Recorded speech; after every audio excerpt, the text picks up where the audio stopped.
So welcome back to the Theatre of Dreams podcast, brought to you by Altrincham Community Media and Radio Alti. I'm Rod Maxwell, and joining me by the power of Zoom is the normal and brilliant bench. I don't even think they're bench. They are.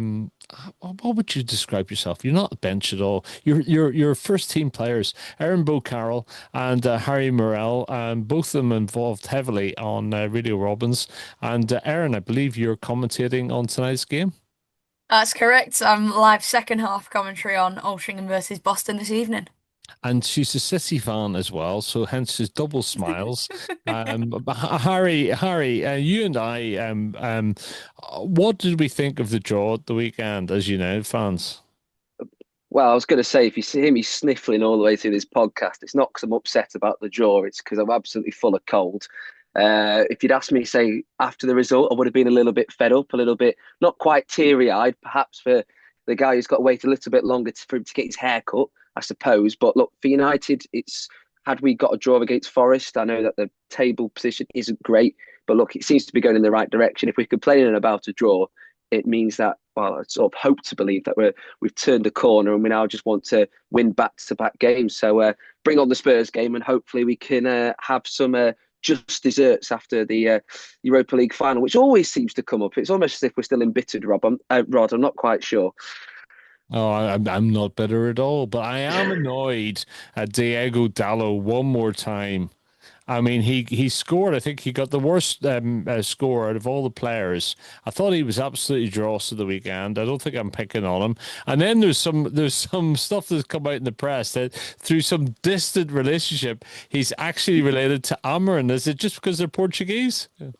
Maybe that's the reason why he keeps starting in the squad, because they're related. Either that, or we haven't got enough enough structure around the squad or enough reinforcements. But hey ho, we'll have to see if we get any Christmas gifts in the stockings and see if we get a new wing back to come Well, into the midst. But the, hey ho, it's This is the thing that struck me about the game of the weekend, Harry, and Aaron as well, is that United's bench isn't particularly strong, and he didn't use many of his forwards. He didn't use Xerxes, he didn't use Mount or Ugarte, or sorry, Mount or Menu. It was an odd game. The way it just seems like we are very very light in options at the moment. well, if you look at the likes of Arsenal, City, their benches, they are incredibly well packed. The fact that the manager can turn to the bench and he can see stuff, someone who they can bring on who can make a real change. Now, United aren't quite there yet. We're building, as we said, we're in this sort of like transitional period where we're trying to rebuild this squad. And you mentioned there Xerxes, we're not sure if he's going to be here next year. We've got the likes of Rashford, who's obviously on a loan. He's would be someone traditionally who we turn to, but at the moment it seems as though it's very thin on the ground. And then the only real name is Kobbie Mainoo, but he's only had 138 minutes so far in the Premier League this season. So it's the manager seems to be getting an awful lot right at the moment. The fact that I think it's undefeated in four of the last four games. So I suppose positives. I think the only positivity really would be, as you say, Rod, is if we get a new replacement for Diego Dallo and just reinforce. But yeah, it was a bit of a strange watch at the Forest ground. I Very. don't know if it was sort of slightly we took the foot off the gas a little bit and sort of underestimated Forest, who are currently 19th in the Premier League. New manager Sean Dyche. Maybe we oversimplified things, but look, we only lost 2 points on the road, and we know our away form isn't brilliant. So there's still a lot to get right, but we seem to be, as I said, going in the right direction. So yeah, Erin, I like this positivity, Mr. Merrill. It's very good. It's very I good. But think it's tell something me, in the Lemsip. well, I think it's something to, tell me, was there something in the Lamb's Sip at the weekend with the FA Cup? Was it the FA Cup that Alti were playing in? Because they were away at where were they away? They were at Town, which is hmm they're in a couple of divisions below them, are they not? just the one division, National League South, just the one below. All right. And did either of you see this game or even commented on it? I heard a lot from it. Obviously, I wasn't there on Saturday. I was watching City Women on Saturday with a 12 o'clock kickoff, so I missed this one. But from what I heard, we didn't actually play horrifically. but it was just two quick goals absolutely killed us. And then we had a man sent off second half. Elliot Osborne. Osborne was sent off. Yeah. However, that's come out this afternoon that's been rescinded. So he's available to play tonight. So whatever happened, a mistake was made in sending him off. So Oh. that's all been rectified now. But again, it just seems to be for Altrincham them goals that are just killing us off. I mean, if we don't take our chances, teams are punishing us, and that could have been our best shot at an FA Cup second round game in a long, long time. I mean, I looked at the draw the other night, and I can't help but feel bitter. If we'd have beaten Slough, we'd have had a Cheshire Derby on our hands. We would have had Mac at home. Oh, well, There we go. tonight they're in action, of course. Is there any, we'll come on to that in a minute, is there any talk about what the longer term managerial position might be? Yeah, there is actually. So there was a chairman's update that was posted just this afternoon, actually, from Mark Luby, who basically posted a bit of like a message of thanks to Phil and Neil for everything over the last few years, a bit of a squad and injury update, and that apparently as well that the club are looking for the long term with the manager. However, his last quote is what got my eye a little bit, and he's put something about a board Q&A, and he's put, I've heard a few people say they don't think the board Q&A will happen this year, but let's get a new permanent manager appointed, and I might just surprise you. So I'm thinking maybe they're close to appointing someone, but it's that sort of last quote that gets you about the permanent manager, and there might be a surprising shock. Anyway, tonight there's live football from the J. Davison. Altrincham, who sit in 19th place, versus Boston in 13th place. And Boston, actually, their form is about as up and down as Altrincham's been over the last four games. What are you thinking about tonight's match, guys? I'm personally hoping as a commentary for tonight a win. We need as many points as we can get from now until Christmas to claw us away from relegation. And on a personal note, with it being 10 years this week since my first game at the club, I'd be looking for something to celebrate about tonight, hopefully. But hopefully it'll just be 3 points. If it's not 3 points, I'd take a point. Would you agree, Harry? Yeah, I would. And just looking at Boston's previous runs, the fact that they lost 4-0 to Morecambe at home on the 21st of October, we'll be hoping that Altrincham could sort of do something like that. Because as you say, it's these midweek games, you don't get a lot of fans there because obviously it's midweek. But when you've got this opportunity, now we're not in the FA Cup anymore, the focus is fully on the league and just trying to get as many points as possible, because the more we put distance between the relegation zone on ourselves, it gives the manager or whoever may be in charge a bit more breathing room. It gives the players a bit more confidence. And someone I'd like to sort of see continue on their form from the FA Cup was James Gale. The fact he got a goal in the FA Cup, we're hoping to see him score some more, because he's not been as prolific a scorer as, say, his strike partner Jimmy Knowles has been. So if we can get them scoring, or just get the team sort of bit of positivity with a game, with a win against Boston, who have been, as we say, as Rod said, a bit up and down. It's a possibility here to move on and try and get some unity in the team, and as you say, hopefully a couple of points as well at home wouldn't hurt. Yeah, so it's 14th or 19th place Altrincham on 14 points versus 13th place Boston on 20 points. But the last four games, really, the pattern has they're both pretty poor. And actually, Boston have had 3 defeats in the last 4, whereas Alti have had 1 win, 2 defeats, and 2 draws in the last 5. Sorry, I can't do the maths. It was last 5, 1 win for Boston. So you got to say there is a chance, and hopefully it'll be a good attendance at the J. Davison tonight. I can't get actually, but I bumped into somebody down at the club today, and he said, "Are you coming?" And I went, "I can't." Anyway, let's turn our attention to the Champions League, perhaps, if you like, from last night. I didn't see any of this. I was out. But let's go to Liverpool, first of all, because it was a massive game. One Trent Alexander was back, but didn't start, did he? No, and he No. didn't have the greatest reception either when he came on. It was the loudest I think I've heard at Anfield. Well, since United won anyway, is that just was a cacophony of booing round Anfield. So it wasn't the greatest return for Trent. Some may say it's could be the possibility of a return to Liverpool back to previous form. It's only 1 goal in it from McAllister, a header, another set piece. We who said that set pieces were dead? Well, they're clearly coming back now, and 3 points in the Champions League against the most successful team in the competition. It's certainly puts them in good stead, not only in that competition, but also come the Premier League on the weekend. And it wasn't quite the prolific night of goal scoring as we had last week, because I think we need a fair few hands to count the number of goals that went in last week. But as you say, it's we saw that at Anfield, and also the ridiculous, as the BBC have called it, Mickey van der Ven strike. So he could be voted, as they say, the best ever centre-back goal. So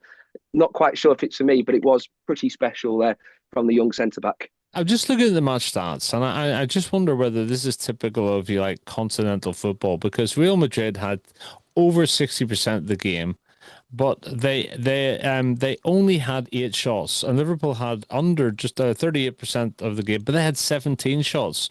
And and you sort of think therein lies, I don't know. Sometimes I think, is continental football a little bit? Is it a little bit dull, or am I being completely unflattering? You wouldn't have said that last week, would you? With how many goals went in. But no, I suppose when you've got a big team like Real Madrid coming to Anfield. Anfield is always known as a fortress, somewhere where you really have to grind out a result. And if you're not careful, if you look at Barcelona when they went over to Anfield a couple of seasons ago with that famous corner taken quickly onto Origi, it can very quickly change. So it's a sort of, especially in European football, it's one of those games where you will sort of hunker down and just try and grind out a result. And I suppose you could say it's about Altrincham, no matter what the stats may say, whether you've got the most possession, the most shots on target, if you're not actually putting the ball in the back of the net, that's in league format. You just don't win games. So yeah, Liverpool, they'll be very happy. It's almost a bit like when United were prolific in Europe. They seemed to do very well midweek. Come the weekend, not so much, but they'll be very pleased to get the 3 points against Real Madrid, as I say. And they'll be pleased to get one over Trent Alexander-Arnold, especially. Oh, indeed. There were lots of goals last night in Prague. Arsenal were in town at the Fortuna Arena, only 19,000 or so, but it ended up Slavia Prague 0, Arsenal 3, and a brace for Marino. So that, Arsenal doing well and marching on really at the moment.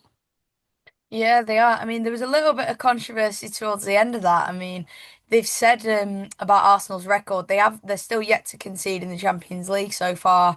And Slavia Prague were actually awarded a penalty for a foul on one of their players. I think it was Ben White, if I remember correctly, for a high, what was deemed as a high challenge, but it was overturned by VAR eventually. And a lot of people have seen there's a few mixed opinions about that online, whether they should have had the penalty, whether they shouldn't have.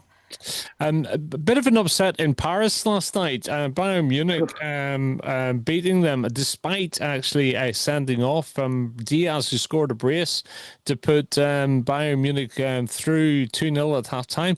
This was a bit of an exciting game. I totally missed this indeed. Sharon Neves, he's of Wolves, was he? Neves? Neves, yeah. He's another export from Wolverhampton Wanderers. He seemed to have an awful lot of quality players, and we're very thankful of United fans to receive one of them this season. But yes. It's with Bayern Munich, they really seem to.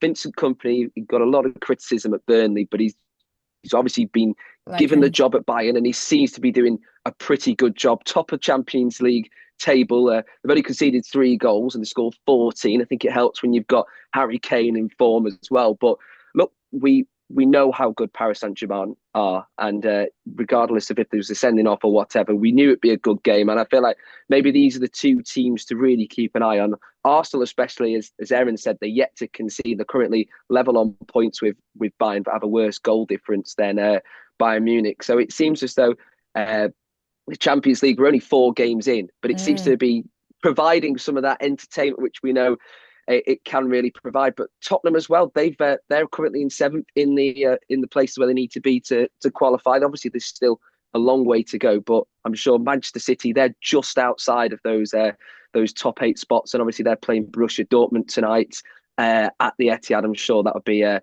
cracking game, and they've.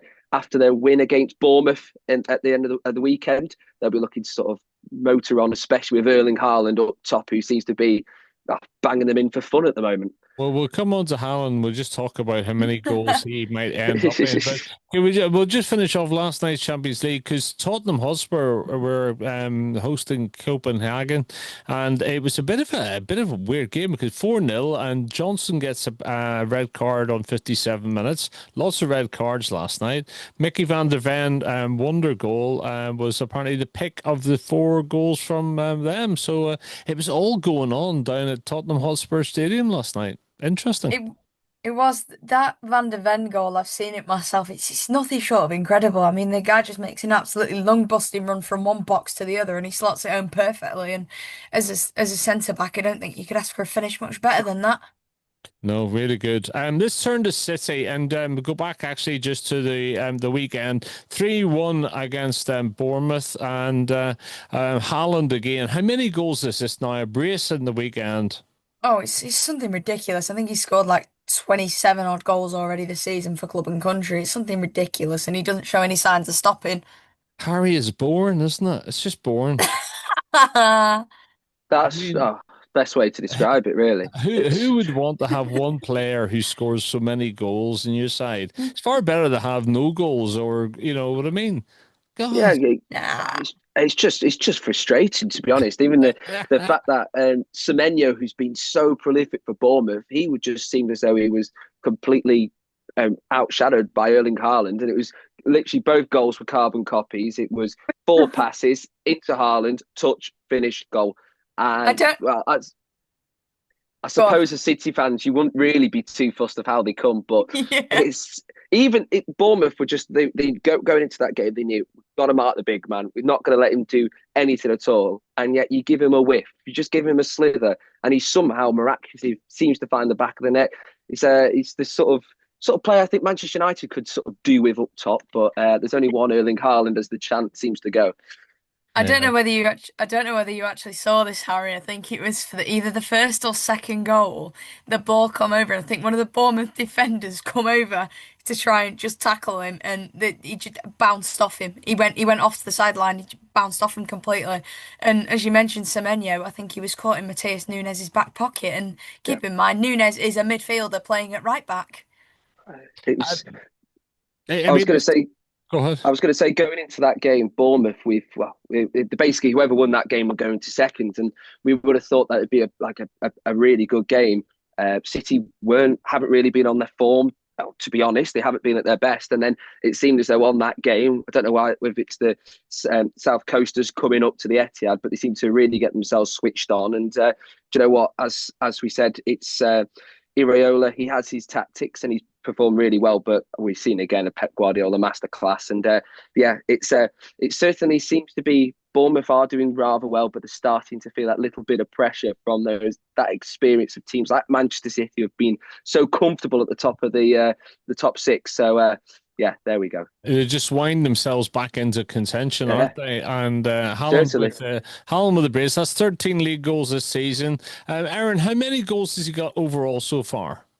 Obviously he's got 13 in the Premier League, but I don't know how many he's got in all competitions. I think, oh wait, hang on. 13 in the Prem, four in the Champions League, so that's 17 in two competitions, and then you've got all these international goals, which is something ridiculous as well. So I think it's something like 26, 27 goals already. So I mean, we're basically what, a third of the way through the season. You know, it's quite ridiculous, really. I mean, personally speaking, I wouldn't want it. I'd rather have no goals than just one dominating in the team.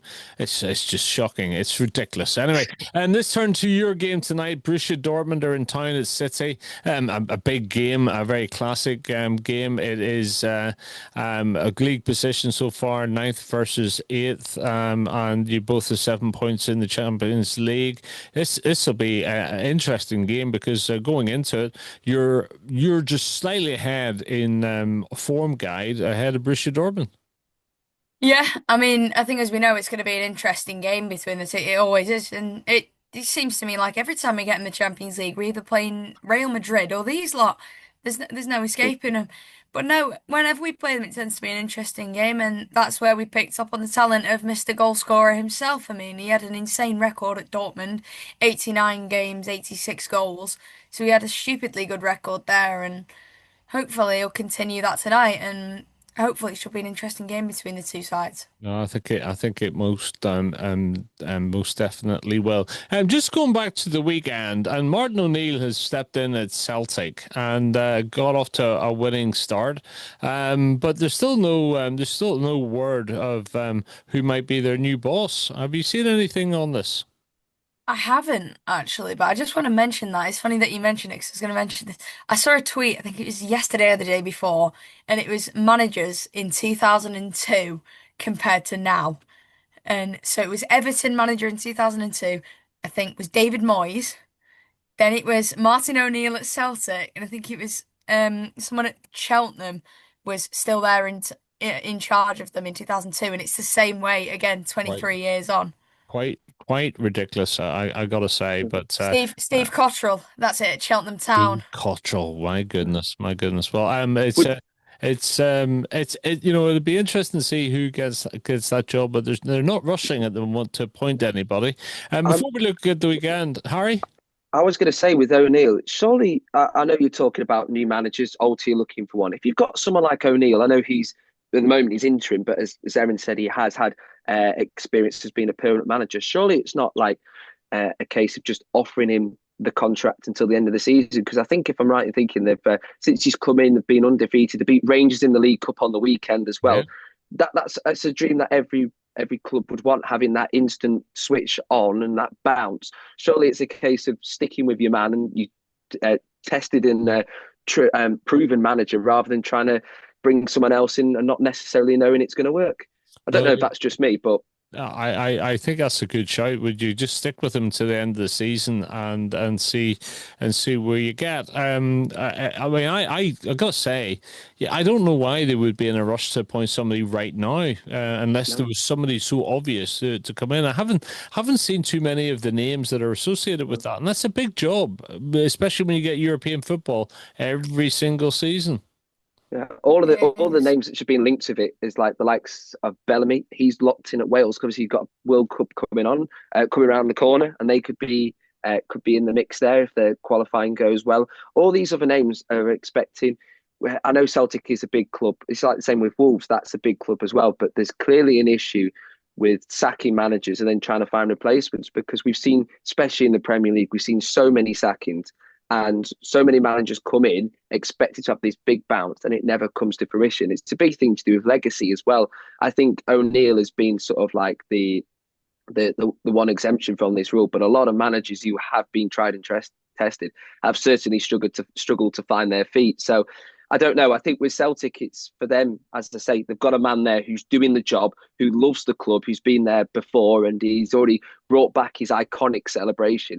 If you've got someone like that, stick with your man, and then maybe look to the summer because you don't want to bring anyone in mid-season. Amarim, for instance, he wanted to come in at the start of the season because if you're going to bring someone in, it's a project at the end of the day. It's not the sort of thing you want to try and build halfway through the season because it's a difficult enough job trying to get them back to the top of the Scottish Premiership, especially mid-season. It's I wouldn't want to. I wouldn't want to wish that on anyone because I think it'd be a very tough job indeed. Oh, but there'll be plenty of people who'll be interested in it. And some people who are interested in the Wolves job might even be Manchester United former manager Erik ten Hag. They've sacked Victor Pereira there after what they're saying is a dreadful start to the season. Did anybody surprised by this one? No, however, the one thing that does kind of surprise me is that didn't happen earlier. I'd have expected for the run they were on for that to have happened earlier. And I think I'm right in saying just at the start of the season, he signed a contract extension with him for another 2 or 3 years, which means they'll have had to pay him about 10 times more than they would have done had he just stuck on his original contract. Yeah, Wow, wow. he signed the contract on the 18th of September, and obviously went last week. And there was rumours that Gary O'Neill would come back. I heard that. The most interesting thing about that was he was sacked 12 months prior for being bottom of the table, and then bringing him back would have been a stupid form of business, and I think something that a lot of Wolves fans wouldn't be happy with. But no, Vitor Pereira, I've got to say, is when he came in, he certainly did exactly what he was asked to do. He guided Wolves to 16th in the table, provided safety. I think they went on six consecutive wins on the bounce. He won Manager of the Month, and he was a great manager. But I think the biggest issue was, as we've mentioned already on this podcast, Wolves are very good at producing these players and exporting them.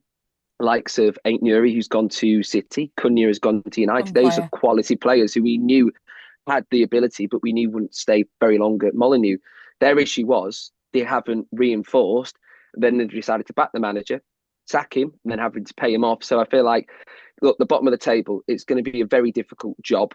We're saying that the Celtic job was going to be hard. I think this might be, if somebody manages to guide Wolves to safety, I think that could be the biggest saviour or saving job they've been. Maybe it's time to bring back Big Sam Allardyce. I'm not so sure, but I see ESPN are saying that Erik ten Hag is linked with the Wolves job. I cannot see it. I just cannot see it because sitting bottom of the table at 2 points after 10 games. It's not the sort of job that somebody who needs a bit of confidence would want to take. It's the job for the emergency bench manager squad, if you like, you know. Yeah. And Allardyce is perfect. It's like managers international, you know. It's you need a ghostbuster, not somebody who's a busted flush at the moment, you know. No, you always had, wasn't it? There was three of them that used to get called into teams that were going to get relegated. Was it Sam Allardyce was one? Yes. I'm trying to think who. Tony Pulis was another one. He used to get a good couple of jobs in the bottom. I can't think who the third one is, and it's going to really bug me. There was one. There was a third. There definitely was the third. I can't remember who the heck it was, but there definitely was one. But anyway, it's not a bad job to have because you come in, you get a load of money, then you drift off again, regardless of what happened. Last thing I'll say on the Wolves thing is that squad does have a lot of good players. If you look at Jürgen Strand Larsen, you look at other players, they do have the ability in that squad. It's just, I don't know whether it's just not being the start of their season they want, but whoever comes in, the club and the fans will be hoping that they can make the most of the squad that they currently do have, and they'll be looking to reinvest. But yeah, I think Ten Hag, possibly had he not gone for the Leverkusen job and it ended in such an abrupt manner, maybe there'd be a bit more confidence behind that. I'm not so sure. But look, Wolves are a fantastic club and they've got a fantastic stadium and they do have some fantastic players. And if you had told me 6 months ago that they'd be rock bottom of the Premier League, I wouldn't have believed it at all. I wouldn't have believed that Sunderland where they would be. But hey, as we say, we're only a couple of games into the season and there's still an awful lot of time to make a change. It may be a difficult job, but statistically it's still possible. So it's definitely one to keep an eye on, including who comes in and who decides to take up the job at Molineux. Just other news, and just on the topic of managers and losing their jobs, see, Vieira was sacked in Genoa after a winless run as well. So there's not a lot of managers that have come into their jobs new that are having a good time at the moment. And interesting, he went for that job. Tell me, where was he in the Premier League before that? Can you remember? Or was he? I'm sure he was somewhere, wasn't he? I'll double check now because Right. my mind wants to say Palace, but I don't think that's right. Yeah, I think you're right. I think it is Palace actually, and I think it was the first time. It was. It was. There you go. There you go. Turning to, I want to ask you whether you think there's trouble at the Toon because they are sitting at the moment in 13th place with just 3 wins from the 10 games they played, 12 points. Is Eddie under a little bit? Is it not so steady, Eddie? Is Eddie under a wee bit of pressure at the moment? I don't think so personally. I mean, I don't think they've played horrendously. I mean, obviously you can look at the table and think, oh, it's not a good look. But I mean, you see that there's 3 draws out of that, which probably you're not going to be unhappy with. But I think the thing that Newcastle fans will be more fuming with is the fact that Sunderland is so far above them. I'm sure that'll ruffle a few feathers up north. But I don't think he's under any pressure just yet. Maybe come after Christmas if nothing's improving, then yeah, you've got to look at that and think, is he really the right man for the job there? But I mean, he's done a fantastic job with them, and he is it quarterfinals of the Carabao Cup with them at the moment with their defence. He's I would say that I think Eddie Howe is one of the best managers around at the moment. He's a sort of, if if there was a vacancy at Manchester United, he'd be the sort of name that I would like to see step into that role. Because yes, he has. You could say he's had a lot of backing financially speaking from the Saudi takeover, but he's even with having the likes of Alexander Isak leaving the club, he has been able to bring in players and get the most out of them, and he seems to be doing a wonderful job. He guided Newcastle to Champions League football for the first time. They seem to be thriving in Europe, and then Premier League they start to struggle. But look, I think they're doing 13th in the table. It's not great, but still, as we said, there's a lot to go. And I think one thing that I think is quite a good thing, and I'm looking at the responses on social media, is a lot of Newcastle fans is that he will own up for his own mistakes. He will put his hands up and say, look, I got it wrong. And that's the sort of manager you want, who does own up to his mistakes and will be questioned, because otherwise what will happen is if you get a manager who sticks in his own ways, they keep falling down and tumble effect, and you know how it'll go. But look, I think the one game that will be interesting, you mentioned Sunderland, will be that derby. It's coming up soon, and I think that will be an interesting one to watch. And if Sunderland did get that win, I think the noise would, I think you'd hear it not only in the ground, but all around the northeast of England, that's for sure. What do they call that derby? It's Tyne Weir derby. Tyne Weir, yeah, because the Mackems versus the Toon. Yeah, really, really interesting. Just sticking with sports news, somebody who's been at the background, but part of the success of Man City over the last 13 years is, I'll probably get the name wrong, but it's Tixi Berkestrand. And he's now leaving the club. But he's been very much part of the success story there. Either of you know too much about him? Yeah, Chicksy's been around for a long, long time. He was the director of football up until a few months. He left a couple months back. Oh, did he? Which is, yeah, a few months ago. There was a lot of talk around it at the start of the year, and he departed us. But he was our director of football and oversaw the majority of transfers into the club before sporting director Hugo Viana stepped into that role now. Because there was talk of Ruben Amorim being lined up to replace Pep before he went to you. Should Pep have left because of him coming in. There was a lot of talk around that, which was quickly shut down. But yeah, he oversaw the majority of transfers and is a huge part of where City are today. Yeah, I can imagine. I can imagine.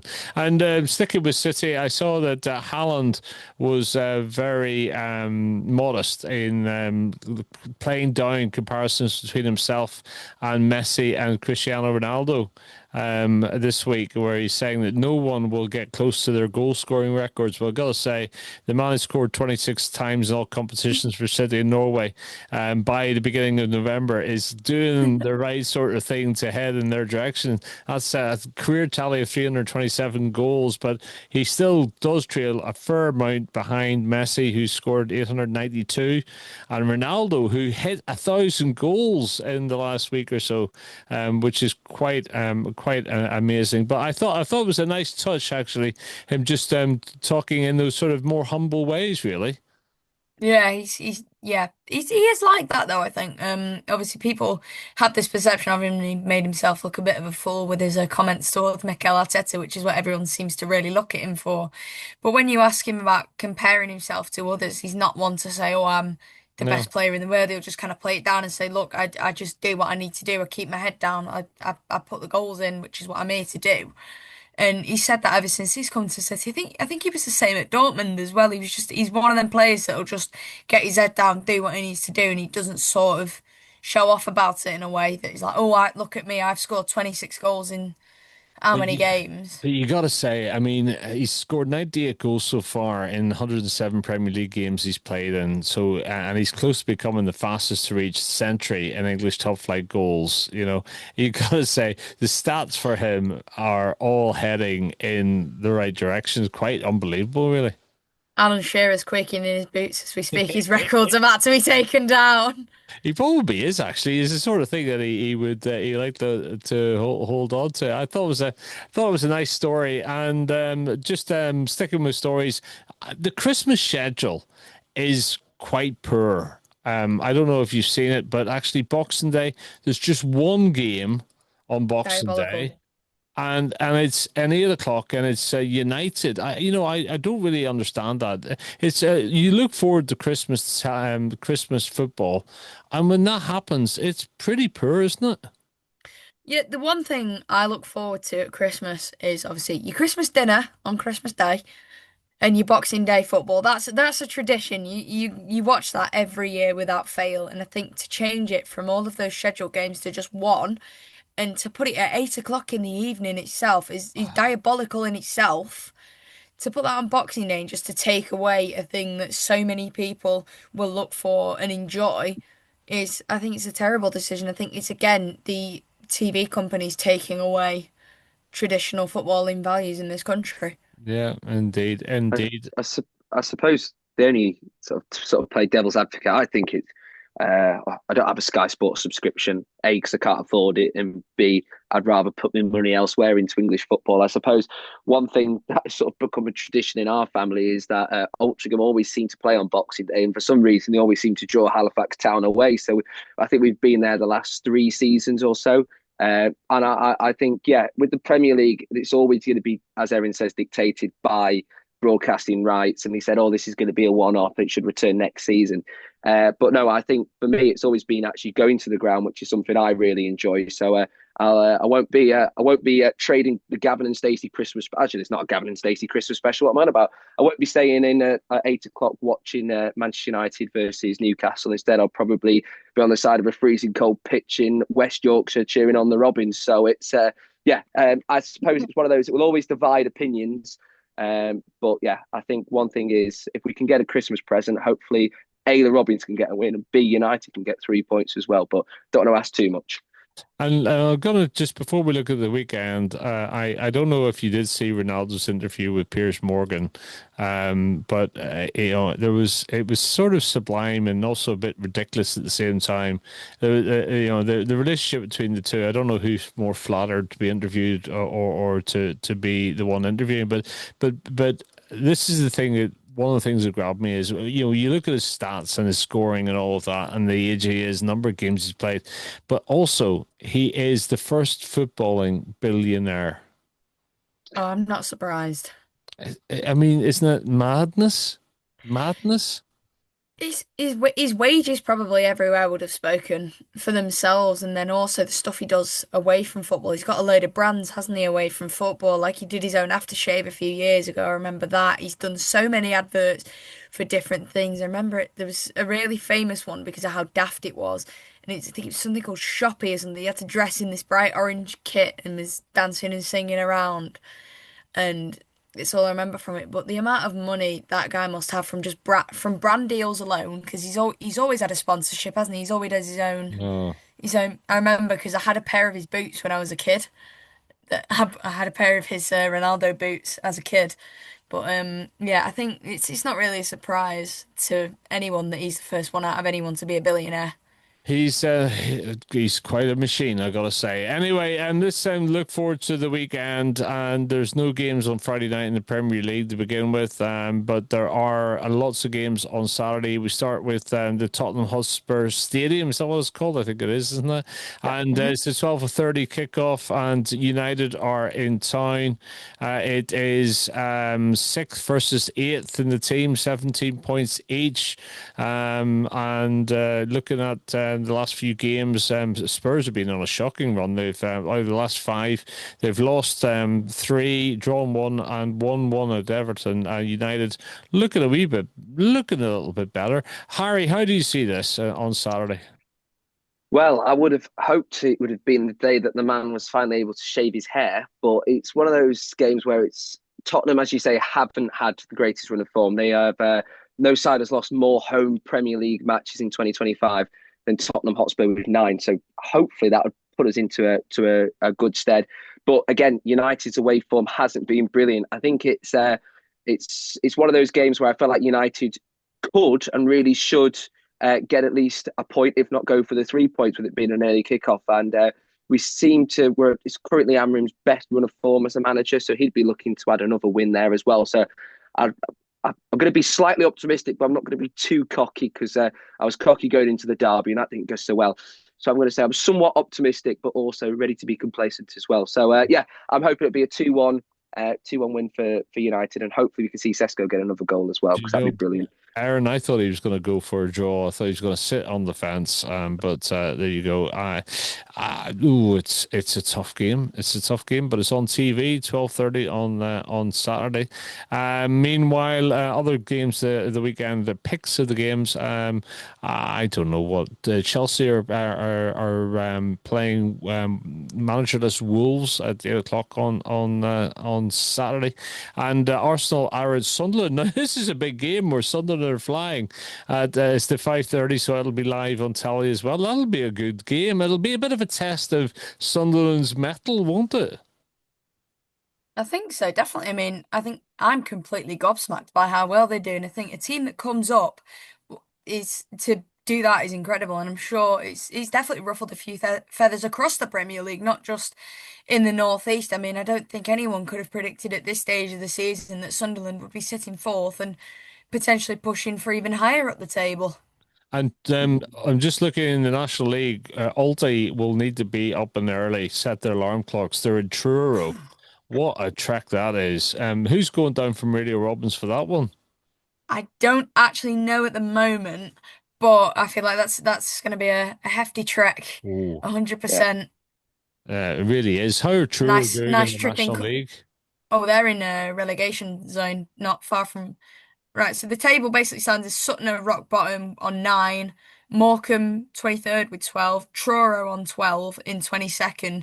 So we're only realistically a point off relegation, so we could do with winning tonight and then winning against Truro on Saturday. It's a big trek to Truro. I'm sure a number of the Robbins supporters will be there, and so will Radio Robbins live on your Radio Ulti. That will be live and exclusive.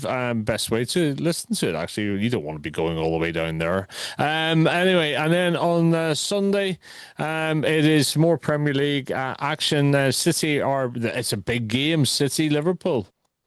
Massive game that. I mean, as I said off air, it seems that every time City approach to play Liverpool, Liverpool seem to come back into form. They've got to put that bit of a rubbish form behind them right before they play us. But no, that'll be an It's interesting one one. at the Etihad. It was one game. They won one game. I know it was Real Madrid, but it's still one game. And but this is a classic tie, isn't it, Harry? Yeah, it's a classic tie, but I'm hoping for a classic boring result. A 0-0 would be sensational. 1-1 perhaps. But no, Yeah. United have got themselves into a good position to sort of challenge amongst the big boys. But yeah, I think that's the biggest game of the weekend, and it's probably it's a good way to sort of close this Premier League chapter, because after that comes yet another international break. So it's yeah, Oh. I'd love it. I love it for sort of like the action to be really entertaining, but have a really dull scoreline. But I think that's just me being an embittered red. So no, but it should be a good game. And as always, Liverpool coming up trumps, going over to the Etihad as soon as he starts to get a bit of form. But hey ho. Yeah, it sort of tests your non-allegiance, Harry, isn't it? Who would you rather have win it? The blue side from your home city, or the red side from one of your biggest competitors? Let's just be on the fence and let's go for a draw, because neither of them can then leapfrog us. But no, it's going to be a difficult one, but it'd be one of those that I'll be watching at least through, or listening to it on the radio anyway, because it should have the making of a very entertaining clash, all things considered. And Yeah, let's not forget the Women's Super League, because there's course. a number of games over the weekend as well. Erin, you got your eyes on anything there? I do. I'm off to Goodison Park on Sunday for Everton Manchester City, so that'll be an interesting game as City look to make it. I think it's 8 or 9 unbeaten now, having beaten West Ham last week. So I'll have my eyes on that. That game starts at 4:30 on Sunday, and there's 4 games in the Women's Super League on Sunday. City Lionesses playing Tottenham, a derby there. Liverpool versus Brighton Hove Albion at 12 o'clock. West Ham United at 12 o'clock versus Leicester City, and then it's Everton versus Man City at 2:30. And of course, there is also Women's Super League on Saturday as well. There's 2 games: Arsenal Chelsea, another London derby. I'll be keeping my eye on that one. I'd And prefer, but I'm gonna say this here. And this is the only one time you will ever hear me say this. I want Arsenal to win. on Saturday. Because Chelsea are top, Because, aren't yeah, Chelsea top, which means we could level on points with them.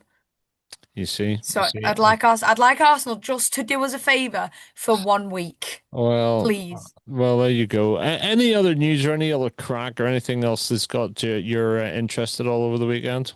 One thing that There's caught my eye, I was just going to say, whilst we're on the topic of women's football, have you seen that England have drawn Spain in the World Cup qualifying? again. I know we've spoken about how the men's team seems to have a really easy run of form. It was going to be just the inevitability they'll top the group, but England against Spain, we've had difficulties with them in the Euros, and then World Cup is no different as well. So it's to be a cracking game of football. It just won't be quite the straightforward route to World Cup qualification, that's for sure. We've had a European final this year, beat them.